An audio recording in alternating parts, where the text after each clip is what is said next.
Hi friends, எல்லாரும் எப்படி இருக்கீங்க? நான் ரொம்ப சூப்பரா இருக்கிறேன். ஓகே ஃப்ரெண்ட்ஸ், இன்னைக்கு ஒரு டாபிக்ல பேசணும்னு ஆசை.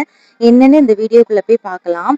ஓகே, இன்னைக்கு நாம பேச போற விஷயம் வந்து ஒரு தனி மனிதனை மட்டும் சார்ந்தது கிடையாது. ஒரு வீட்டோட விளக்க அணைக்கக்கூடிய அளவுக்கு ஒரு கொடிய பழக்கத்தை பத்தி தான் நம்ம வந்து பேச போறோம்.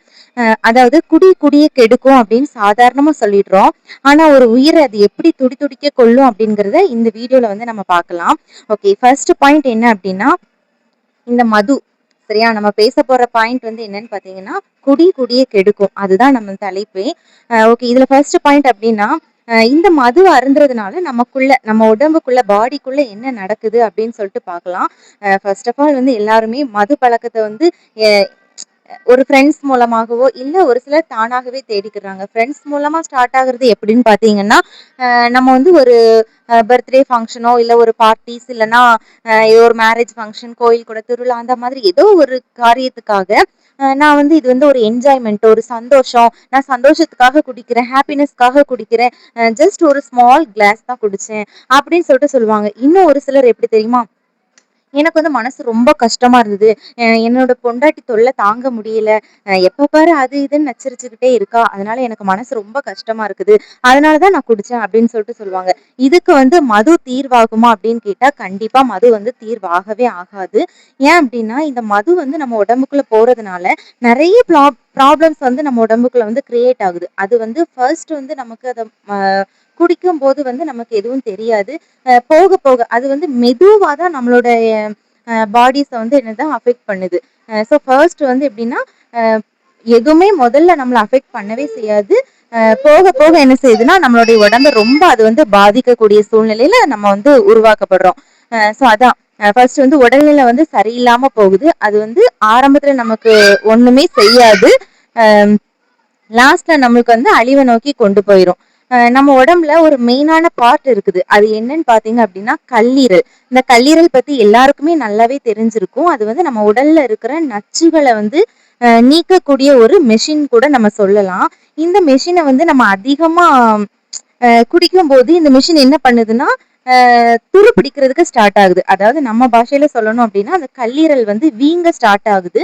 ஸோ அந்த கல்லீரல் வந்து வீங்கி போறதுனால ஆஹ் நம்மளுக்கு வந்து கல்லீரல் வந்து ஒரு நச்சுத்தன்மைகளை, நம்ம உடம்புல இருக்கிற நச்சுத்தன்மைகளை நீக்கி அதை வந்து சுத்தப்படுத்துறது அதோட வேலையே. பட் அந்த கல்லீரல் வந்து அழுகி போயிடுச்சு அப்படின்னா நம்ம உடம்பு எப்படி இருக்கும், நம்ம தான் யோசிச்சு பார்க்கணும். அதே போல பாத்தீங்கன்னா வயிறு வலி, அதுக்கப்புறமா செரிமான ப்ராப்ளம்ஸ் எல்லாம் வந்துட்டு இந்த மது குடிக்கிறதுனால ஏற்படுது அப்படின்னு சொல்லிட்டு சொல்றாங்க. வயிறு வலி வந்து நமக்கு அல்சர்ல வந்து ஸ்டார்ட் ஆகும். அல்சர் வலி வந்து எப்படி இருக்கும் அப்படின்னு சொல்லிட்டு அதை வந்து அனுபவிக்காத வரைக்கும் நம்மளுக்கு தெரியவே செய்யாது. சாதாரண ஒரு குடல் புண் தானே, அல்சர் தானே அப்படி சொல்லி நம்ம நினைப்போம். பட் அது வந்து எவ்வளவுக்குள்ள சிவியரா இருக்கும் அப்படிங்கிறது நம்ம அனுபவிச்சா மட்டும்தான் அது வந்து தெரியும். ஸோ இந்த குடல் புண் ஏற்படுறதுக்கு காரணமும் பாத்தீங்கன்னா இந்த மது தான். அதுக்கப்புறமா செரிமான பிரச்சனைங்கிறப்போ நமக்கு எது சாப்பிட்டாலும் செரிக்கவே செய்யாது. ஒரு இட்லி சாப்பிட்டா கூட அது செமிக்கிறதுக்கு ரொம்ப டைம் எடுக்கும். ஸோ அந்த மாதிரி கூட ப்ராப்ளம்ஸ் வந்து இந்த மதுவினால நம்ம வந்து உண்டாகுது அப்படின்னு சொல்லிட்டு நம்ம பாக்குறோம். அப்புறம் ரொம்ப இம்பார்ட்டன்டான ஒரு விஷயம் என்னன்னு பாத்தீங்கன்னா மூளை இல்ல அப்படின்னா நம்மளால எதையுமே சிந்திக்க முடியாது, நம்ம சிந்திக்கிறத செயல்படுத்தவும் முடியாது. ஸோ இது வந்து இந்த மது வந்து நம்ம அதிகமா வந்து நம்ம எடுத்துக்கிறதுனால என்ன ஆகுதுன்னா நம்மளுடைய மூளை வந்து செயலிழந்து போயிடுமா. குடிச்சா வந்து ரொம்ப தள்ளாடி தள்ளாடி நடப்பாங்க. பார்த்திருப்பீங்க, நிறைய பேர் பார்த்திருப்பீங்க. ஸோ அந்த மாதிரி ஏன் தள்ளாடி தள்ளாடி அப்படி நடக்கிறாங்கன்னு தெரியுமா? மூளை வந்து தன்னோட கட்டுப்பாட்டையே வந்து இழந்து போயிடுது. அதனாலதான் குடிச்சிட்டு வர்றவங்க வந்து ஆஹ் அதாவது சொல்லுவாங்கல்ல, தன்னை மிஞ்சி குடிக்கிறாங்க அப்படின்னு சொல்லுவாங்க. அதுதான் அந்த தன்னை மிஞ்சி குடிக்கிறதுனால அவங்களுக்கு அவங்களுடைய மூளை வந்து அவங்களுடைய கட்டுப்பாட்டை இழந்துடுது. ஸோ அதனால அவங்களால நடக்க கூட முடியல, தள்ளாடி தள்ளாடி வந்து நடக்கிறாங்க. அது வந்து கொஞ்ச நாள் போக போக என்ன ஆகும் அப்படின்னு பாத்தீங்கன்னா கை கால் வந்து ரொம்ப நடுக்கம் கொடுக்க ஆரம்பிச்சிடும். ஸோ இதெல்லாம் பாத்தீங்கன்னா தான் மது அருந்துறவங்களுக்கு இந்த மாதிரி எல்லாம் ப்ராப்ளம்ஸ் ஆகுது. நம்ம வந்து இப்போ ஒரு குடிகாரங்களை பார்த்து நம்ம சொல்லும் போது நம்ம வந்து ஒரு அட்வைஸ் பண்றோம், குடிக்காதீங்க, வேண்டாம், இது வந்து உடம்புக்கு நல்லது இல்லை அப்படின்னு சொல்லிட்டு நம்ம சொல்றோம். உடனே அப்போ அவங்க என்ன தெரியுமா சொல்லுவாங்க, நான் குடிக்கிறேன், எனக்கு தானே எதுவும் ஆகுனா, எனக்கு தானே ஆக போகுது, உனக்கு இதனால என்ன ப்ராப்ளம் அப்படி சொல்லிட்டு கேட்பாங்க. பட் அப்படி கிடையவே கிடையாது. நம்ம குடிக்கிறதுனால குடிக்கிறவங்களுக்கு மட்டும்தான் ப்ராப்ளம் சொல்லிட்டு அவங்க நினைச்சுக்கிறாங்க, மது அருந்துறவங்க நினைச்சுக்கிறாங்க. ஆனா அது அப்படி கிடையாது. ஒரு விஷயம் நீங்க புரிஞ்சுக்கணும், நல்லாவே நம்ம வந்து புரிஞ்சுக்கணும். மது அருந்துகிறவர்களால அவங்களுக்கும் ப்ராப்ளம், அவங்கள சார்ந்து இருக்கிறவங்களுக்கும் அவங்கள சுற்றி உள்ளவங்களுக்கும் வந்து நிறையவே ப்ராப்ளம்ஸ் இருக்குது. அவங்களுக்கு பாத்தீங்கன்னா உடம்பளவுல வந்து ரொம்ப பாதிப்பு ஏற்படுது. ஆனா அவங்கள சார்ந்து இருக்கிறவங்களுக்கு ஒரு நிம்மதி இருக்காது, மனசுல வந்து நிம்மதி இருக்காது, மனசுல ஒரு ஒரு பெரிய பாதிப்பு அது வந்து உண்டாக்கும். அதே மாதிரி பாத்தீங்கன்னா அவங்க அந்த மது அருந்துகிறவர்களால அவங்கள சார்ந்து இருக்கிறவங்க என்ன செய்யறாங்க, ஒரு ரத்த கண்ணீர் வடிக்காங்கன்னு கூட சொல்லலாம். நான் ஏன் அப்படி சொல்றேன்னு தெரியுமா? ஃபர்ஸ்ட் பாயிண்ட் என்னன்னு பாத்தீங்கன்னா, அஹ் இந்த மது அருந்துகிறவங்க எப்படி பார்த்தாலும் அவங்க வந்து வேலைக்கு போகாம கிடையாது. ஏன் அப்படின்னா ஒரு பேரண்டா இருந்தாங்க அப்படின்னா அந்த குழந்தைங்க, ஒய்ஃப், பிள்ளைங்க வந்து அவங்கள வந்து சார்ந்து இருக்காங்க. இதுவே அவங்க வந்து ஒரு பேரண்ட்டுக்கு பிள்ளைங்களா இருக்காங்க அப்படிங்கிறப்போ அந்த பேரண்ட் வந்து இந்த பிள்ளைங்களை வந்து சார்ந்து இருக்கிறாங்க. அப்போ இந்த மது அருந்துகிறவங்க ஒரு பிள்ளைங்களா இருக்காங்க அப்படின்னா அவங்களால பேரண்ட் பாதிக்கப்படுறாங்க. இப்ப இவங்க பேரண்டா இருக்காங்க அப்படின்னா அவங்களால பிள்ளைங்க பாதிக்கப்படுறாங்க. சோ அப்போ ஏன் எப்படி பாதிக்கப்படுறாங்க அப்படின்னு கேட்டீங்கன்னா, உழைக்கிற பணம், சரியா, உழைக்கிற பணம் ஃபர்ஸ்ட் எங்க போகுது?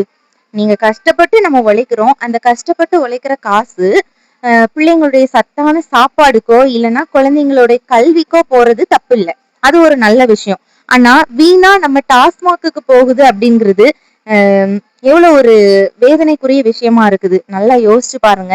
இதனாலதான் நம்மளுடைய வீடு கடன்ல மூழ்கி போகுது. ஏன்னு கேட்டீங்க அப்படின்னா, நல்லா நம்ம குடிச்சிடுறோம், வாங்குற நம்ம உழைக்கிற பணத்துக்கு நம்ம நல்லா குடிச்சிடுறோம் அப்படிங்கிறப்போ நாளைக்குரிய சூழ்நிலையை நம்ம வந்து யோசிச்சு பார்க்க மாட்டோம். அந்த டைம்ல நம்மளால யோசிக்க முடியாது. அதான் நான் முன்னமே சொன்னேன் இல்லையா, மூளை வந்து தன்னோட கட்டுப்பாட்டை இழந்து போயிடுது, மூளை வந்து செயலிழந்து போயிடுது. அந்த மதுவை பார்த்த உடனே மது வந்து நம்மள அடிக்ட் பண்ணிருது, அடிமை ஆயிடுறோம், நம்ம வந்து அதுக்கு அடிமை ஆயிடுறோம்.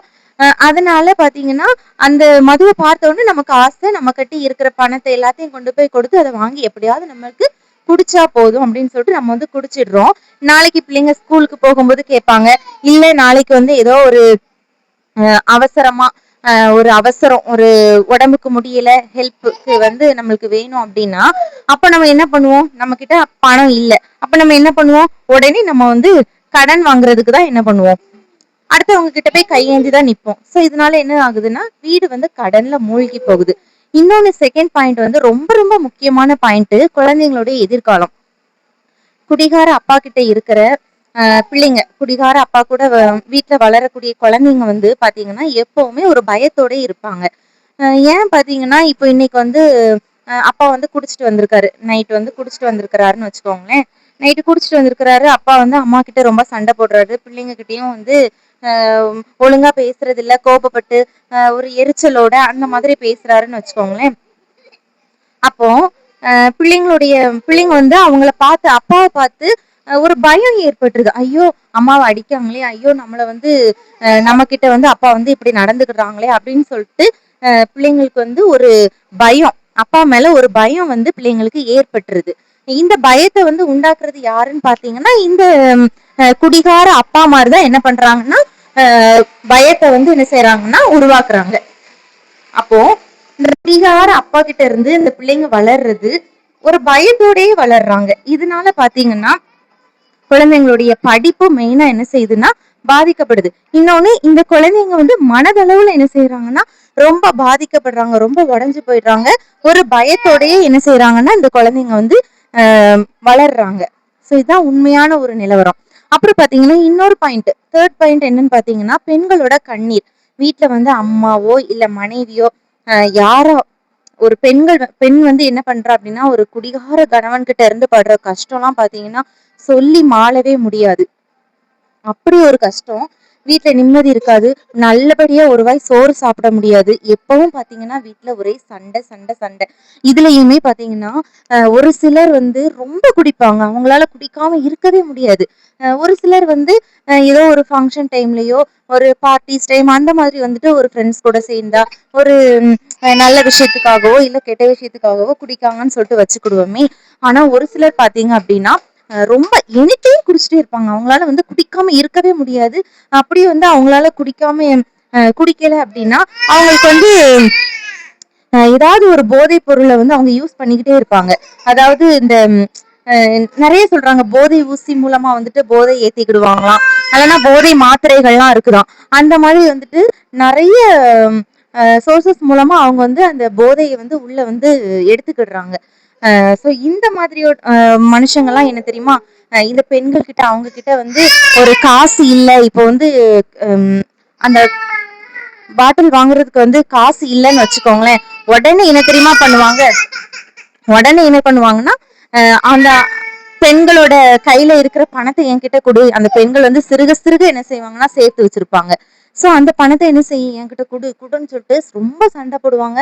அவங்க கிட்ட இருக்கிற நகையெல்லாம் புடுங்கி கொண்டு போய் வச்சிருவாங்க. ஒரு சில ஆண்கள்லாம் என்ன தெரியுமா, ரொம்ப மதுப்பிரியர்கள் என்ன பண்ணுவாங்கன்னா, ஒண்ணுமே வழி இல்லைன்னா கூட என்ன பண்ணுவாங்கன்னா வீட்டுல இருக்கிற பண்டம் பாத்திரத்தை கூட வித்து குடிக்கிற அளவுக்கு அவங்க வந்து அந்த அளவுக்கு மதுவுக்கு வந்து ரொம்ப அடிமையா இருப்பாங்க. சோ இதெல்லாம் வந்து இது இத பார்க்கும்போது இந்த பெண்களுக்கு மனசுல உண்மையாவே ஒரு சந்தோஷம் இருக்காது. நிம்மதியா ஒரு வாய் வந்து சோறு கூட அவங்களால சாப்பிட முடியாது. இந்த மாதிரி ஒரு ப்ராப்ளம் கூட நடந்துகிட்டு இருக்குது. இப்போ வரைக்கும் இது வந்து நடந்துட்டு தான் இருக்குது. குடிக்கிறதுனால அவங்களுக்கு என்ன ப்ராப்ளம் வருது, இன்னொன்று அவங்கள சார்ந்து இருக்கிறவங்களுக்கு என்ன ப்ராப்ளம் வருது அப்படிங்கிறத நம்ம வந்து பார்த்தாச்சு. இப்போ என்ன பார்க்க போகிறோம் அப்படின்னா, சமூகத்தில் நம்ம இதனால் என்னென்ன விபரீதங்கள் நடக்குது அப்படிங்கிறத நம்ம பார்க்க போகிறோம். ஃபர்ஸ்ட் பார்த்திங்க அப்படின்னா விபத்து. சரியா, நல்லா குடிச்சிட்டு, அதாவது ஒரு அற்ப சந்தோஷத்துக்காக ஜாலிங்கிற பேரில் குடிச்சிட்டு போதையில் வண்டியை வந்து எப்படி தான் ஓட்டணும் அப்படிங்கிற ஒரு கண்ட்ரோலே இல்லாமல் ஓட்டிகிட்டு போய் வண்டி வந்து என்ன செஞ்சிடறாங்கன்னா விபத்துக்குள்ளாக மாட்டிக்கிறாங்க. இதனால் அவங்களுக்கு என்ன ப்ராப்ளம், அவங்களுக்கு ஒரு யூஸுமே கிடையாது. ஏன் அப்படின்னா குடித்தா ஒரு ஆக்சிடெண்ட் அப்படின்னா ஸ்பாட்லேயே அவுட் ஆகிட்டாங்க அப்படின்னா அவங்களுக்கு இதில் வந்து என்ன கிடைக்க போகுது, ஒன்றும் கிடையாது. அவங்க போய் சேர்ந்துருவாங்க. ஆனால் இதனால் அவங்கள நம்பி இருக்கிற, அவங்கள சார்ந்து இருக்கிற ஒரு குடும்பமே என்ன செய்யுதுன்னா அனாதையாக ஆயிடுது. ஸோ அதனால் நம்ம வந்து கொஞ்சம் குடிக்கிறதெல்லாம் வந்து குறைச்சிட்டு கட்டுப்பாட்டோடு இருக்கிறதுக்கு நம்ம வந்து கொஞ்சம் பழகிக்கிடணும். இன்னொன்று வந்து பார்த்திங்கன்னா மரியாதை, ஊருக்குள்ளே மரியாதையாக இருக்கணும் அப்படின்னா முதல்ல மது பழக்கத்தை விடணும். இதுதான் ஃபர்ஸ்ட் பாயிண்ட்டே. இல்லை அப்படின்னா மரியாதையை பிச்சை எடுத்து தான் நம்ம வாங்கணும். ஊருக்குள்ளே மரியாதையோடு வாழ்ந்த மனிதங்க கூட போதையில் சாக்கடையில் விழுந்து கிடந்தாங்க அப்படின்னா அந்த குடும்பத்தோட மொத்த கௌரவமும் அந்த சாக்கடையோட சாக்கடையாக போயிடுது. அதனால் நான் சொல்கிறத ஒரே ஒரு நிமிஷம் என்னை நீங்கள் உங்கள் பிள்ளையாக ஏற்றுக்கிட்டாலும் சரி, உங்கள் தங்கச்சியாக ஏற்றுக்கிட்டாலும் சரி, இல்லை உங்கள் அக்காவாக ஏற்றுக்கிட்டாலும் சரி, எப்படியோ ஒரு வகையில் நான் சொல்கிறத தயவு செஞ்சு இந்த ஒரு டைம் கேளுங்க. இந்த மது பழக்கத்துக்கு இன்றைக்கே நீங்கள் வந்து பாய் சொல்லி அதை வந்து விட்டுருங்க. ஏன் அப்படின்னா இந்த மது பழக்கம் வந்து உங்களை மட்டும் கிடையாது, உங்களை சார்ந்து இருக்கிறவங்களையும் சேர்த்து தான் பாதிக்குது. ஸோ வந்து இன்றைக்கே நீங்கள் இந்த மது பழக்கத்துக்கு பாய் சொல்லிவிடுங்க. ஓகே, சரி, நான் வந்து இந்த மது பழக்கத்துக்கு அடிக்ட் ஆகிட்டேன், இப்போ நான் இதுலேருந்து எப்படி வெளியில் வர்றது? ஃபர்ஸ்ட் பாயிண்ட் வந்து நீங்கள் முடிவு எடுக்கணும். என்ன தெரியுமா, இன்றைக்கி தான் இதுதான் கடைசி, இதுக்கப்புறம் நான் என்ன செய்ய மாட்டேன், குடிக்க மாட்டேன் அப்படின்னு சொல்லிட்டு ஒரு முடிவு எடுக்கணும். அந்த நீங்கள் எடுக்கிற முடிவில் உறுதியாக இருக்கணும், நம்பிக்கையாக இருக்கணும். செகண்ட் பாயிண்ட் பார்த்திங்க அப்படின்னா, கண்டிப்பாக இதை வந்து நீங்கள் வந்து ரொம்ப முக்கியமாக கடைப்பிடிக்க வேண்டியது என்னென்னு பார்த்தீங்கன்னா, ஃப்ரெண்ட்ஷிப்பை வந்து அவாய்ட் பண்ணணும். ஏன் அப்படின்னா நல்ல ஃப்ரெண்ட்ஸ் கூட சேருங்க. குடிக்கிறதுக்கு உங்களை வந்து தூண்டுற ஃப்ரெண்ட்ஸ் கூட நீங்கள் வந்து கண்டிப்பாக வந்துட்டு அப்படிப்பட்ட ஃப்ரெண்ட்ஸ்கிட்ட இருந்து நீங்கள் தள்ளியே இருங்க. அப்படிப்பட்ட ஃப்ரெண்ட்ஸை வந்து நீங்கள் கண்டிப்பாக அவாய்ட் பண்ணி தான் ஆகணும். ஸோ கண்டிப்பாக அவாய்ட் பண்ணிடுங்க. இல்லை என்னால் முடியவே இல்லை, நான் வந்து என்ன தான் நினச்சாலும், நான் என்னை கண்ட்ரோல் பண்ணணும்னு நினச்சாலும் என்னால் சுத்தமாக முடியலைன்னு நினைக்கிறீங்களா, நீங்கள் வந்து கவுன்சிலிங் எடுத்துக்கோங்க. இப்போல்லாம் பார்த்தீங்கன்னா கவர்மெண்ட் ஹாஸ்பிட்டலில் வந்து நிறைய கவுன்சிலிங் வந்து ப்ரொவைட் பண்ணுறாங்க. ஸோ அந்த மாதிரி கவுன்சிலிங்கை வந்து நீங்கள் எடுத்துக்கலாம். இன்னொன்று பார்த்தீங்கன்னா பிள்ளைங்க கூட, ஒய்ஃப் கூட, வீட்டில் பேரண்ட்ஸ் கூட வந்து நிறைய நீங்கள் வந்து டைம் ஸ்பெண்ட் பண்ணுங்கள். மைண்டை வந்து எப்போவுமே நம்மளோட ஒர்க்கு விஷயமாக நீங்கள் வந்து பிஸியாகவே வச்சுக்கணும். ஒர்க்கில் வந்து கான்சன்ட்ரேட் பண்ணுங்கள். யாருக்கிட்டேயும் தயங்காமல், இவங்க சின்னவங்க, அதனால் இவங்களோட வயசு சின்ன வயசு, இவங்கக்கிட்ட போய் நம்ம வந்து அட்வைஸ் எடுத்துக்கணுமா, கவுன்சிலிங் எடுத்துக்கணுமா அப்படி சொல்லி நினைக்காதீங்க. யாருக்கிட்டனாலும் உங்களுக்கு என்ன ஹெல்ப்னாலும் நீங்கள் தயங்காமல் நீங்கள் கேளுங்க. யார்கிட்ட வேணாலும் நீங்கள் அட்வைஸ் எடுத்துக்கிறதுக்கு யோசிக்கவே செய்யாதீங்க. இப்போ வந்து நம்மளுடைய மாண்புமிகு முதலமைச்சர் சிஎம் அண்ணா வந்து என்ன பண்ணியிருக்காங்கன்னா, இந்த மது கடைகள் எல்லாம், அதாவது இந்த ஸ்கூல் பக்கத்தில், பஸ் ஸ்டாப் பக்கத்தில் இந்த மாதிரி இருக்கிற மது கடைகளை வந்து மூடணும் அப்படின்னு சொல்லிட்டு அவங்க வந்து உத்தரவு போட்டிருக்கிறது ரொம்ப ரொம்ப சந்தோஷம். இன்னும் பார்த்திங்க அப்படின்னா நான் வந்து இப்போ முதலமைச்சர் அண்ணனுக்கு வந்து ஒரே ஒரு கோரிக்கையை வைக்கணும் அப்படின்னு சொல்லிட்டு நான் நினைக்கிறேன். இதுக்கு வந்து நீங்கள் கண்டிப்பாக நடவடிக்கை எடுக்கணும் அண்ணா. ஏன் அப்படின்னா மேக்ஸிமம் வந்து ரூரல் ஏரியாஸ்லலாம் அவுட் சைடில் தான் வந்துட்டு இந்த ஒயின் ஷாப் எல்லாமே வச்சுருக்குறாங்க. பட் இந்த மளிகை கடை, அப்புறமா பெட்டி கடைகள்லலாம் வந்து சின்ன சின்ன கடைகள் எல்லா கடைகள்லையுமே இந்த ஹார்ன்ஸு, பாக்கு, புகையிலை, அதுக்கப்புறம் பீடி, சிகரெட்டு, இன்னும் கூலிப்பு, இந்த மாதிரியெல்லாம் வந்து யாருக்குமே தெரியாமல் அவங்க வந்து சேல்ஸ் பண்ணுறாங்க. அதாவது இந்த பழக்கத்தில் இருக்கிறவங்க வந்து ஏதாவது ஒரு கடையை 2, 3 கடையை பிடிச்சு வச்சுக்கிட்டு அந்த கடையில் அடிக்கடி போய் வாங்குறாங்க. அப்போ வந்து அவங்களும் அடுத்தவங்களுக்கு கொடுக்க மாட்டேங்கிறாங்க. அவங்கக்கிட்ட வந்து டெய்லி கஸ்டமர்ஸ் இருப்பாங்கள்ல, இந்த மாதிரி வாங்குறவங்க. ஸோ அவங்களுக்கு வந்து இதை வந்து சேல்ஸ் பண்ணி அந்த மாதிரி பண்ணிகிட்ருக்குறாங்க. ஸோ நீங்கள் கண்டிப்பாக இதுக்கு வந்து நடவடிக்கை எடுக்கணும்னு சொல்லிட்டு நான் வந்து இந்த கோரிக்கையை வந்து உங்ககிட்ட வைக்கிறேன். ஸோ எங்களுக்காக வந்து எங்களுடைய நாட்டு மக்கள் வந்து நல்லா இருக்கணும் அப்படிங்கிறதுக்காக நீங்கள் வந்து மதுக்கடைகளை மூடணும் அப்படின்னு சொல்லிட்டு உத்தரவு கொடுத்துருக்கிறது ரொம்ப சந்தோஷம். இந்த ஒரு விஷயத்தையும் நீங்கள் வந்து கவனத்தில் கொண்டு வரணும் அப்படின்னு சொல்லிட்டு இந்த கோரிக்கையை வந்து நான் உங்ககிட்ட வைக்கிறேன். ஸோ கண்டிப்பாக இதுக்கு வந்து நடவடிக்கை எடுப்பீங்கன்னு சொல்லிட்டு நாங்கள் நம்புகிறேன். ஓகே, இன்றைக்கி வந்து இந்த மதுலேருந்து நம்ம எப்படி விடுபடுறது அப்படிங்கிறத பற்றி தான் நம்ம இன்றைக்கி பார்த்தோம். இந்த வீடியோ உங்களுக்கு பிடிச்சிருந்தது அப்படின்னா மறக்காமல் லைக் பண்ணிக்கோங்க. நம்மளுடைய சேனலை வந்து நீங்கள் வந்து சப்ஸ்கிரைப் பண்ணி சப்போர்ட் பண்ணுங்கள். ஓகே, பாய், தேங்க்ஸ்.